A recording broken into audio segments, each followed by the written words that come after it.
बारग' एनडिबिफ्रा दिनै रायजोफोर नेयै जोंहा बड'लेण्ड नेनानै बिटिआरनि दफाफोरखौ नेनानै माखासे मानि नांबोनाय एक्स एनडिबिफोरा सानफा एफा रुंसारि जालांगासिनो दं। सोरबा जिउ गोमालांदों, नाथाय मालानि समाव जाफुंसारगोन मिथिया। बिनि सायावनो माखासे खेंफोरथि होदों मानगोनां नायस्रांसारा बाबु नायथारा जोंना केमेराबो थाखुमायो दाना बिरादनो बेंग'आ। जिखुनु जा आं बै भिडिअखौ फुल होग्रोनि, नायग्रोजोबबानो जाबाय, ओमफ्रायसो बुजिगोन। दिनै नंगौ बारग' एनडिबिनि थाखाय मोनसे दुखु सान।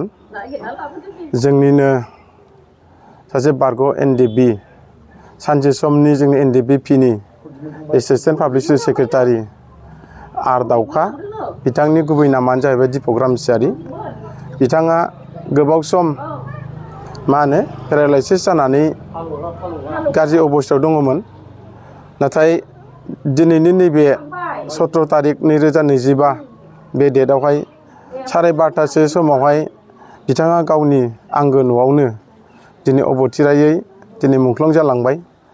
दा दिनै बेखिनि मेसेजखौ जों मोननाय लगे लगे बारग' एनडिबिपि आरो गासैबो बारग' एनडिबिफ्रा दिनै बिथांनि बेखिनि जोबथा जिउ बावलांनायनि थाखाय जोङो बारग' एनडिबि जानानै जोबोद दुखु मोननाय जादों। आरो लोगोसे जोङो बारग' एनडिबिनि जानानै बिथांनि जिउमाखौ अरायसम इसोरनि खाथियाव जाहाथे मोजां जायगा मोनहैथों, बेखिनिखौ जोङो इसोरनाव आर'ज गाबदों।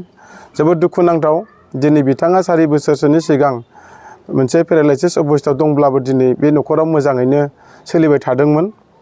आरो बेजों लोगोसे बिथाङा गावनि अनजालि बिसि आरो लोगोसे 2 फिसा हिन्जाव सासे आरो फिसा हौवा सासे मोजां फरायनाय लिरनायाव दिनै मोजां थासारियाव दङमोन। दिनै आरो बेखिनि अबस्थायावनो आरोबाव दिनै बिथाङा थैनानै थांबावबाय। दिनै आरो फिसाफोरनि माखासे लिरनाय आरो फरायनाय आरो न'खरनि माखासे थांनानै थानायनि थाखाय दिनै आरोबाव साननो गोनां। दिनै बिनि थाखायनो दिनै जोङो बिथांनि जानानै जोंनि साफ्रोमबो बारग' एनडिबि लिडारफोरखौहाय जोङो रिकुवेस्ट खालामदों जे बिथाङा दिनै अरायसमनि थाखाय बे बुहुमखौ नागारलांबाय। बिनि थाखायहाय बिथांनि जिहेथु जोबथा खामानियावहाय जों बयबो लैहोर फैलायलायनानै बिथांनि सोलेरखौ जोङो बयबो सनमान होफैनांगौ, अनार होलायनांगौ। बेवहाय फ्लेक्सन बासायालासेनो, बेवहाय उमुक तुमुकजों बासायालासेनो बिथांखौ जोङो मोजाङै बिदाय होनो थाखाय आं दिनैहाय नैबे नोंथांमोननि चेनेलनि गेजेरजों दिनै आङो खावलायदों।